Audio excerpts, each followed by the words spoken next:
सुनाए एक कहानी,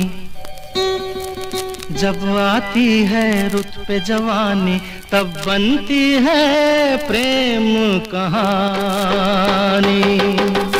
प्रेम कहानी में एक लड़का होता है, एक लड़की होती है, कभी दोनों हंसते हैं, कभी दोनों रोते हैं। प्रेम कहानी में एक लड़का होता है, एक लड़की होती है, कभी दोनों हंसते हैं, कभी दोनों रोते हैं।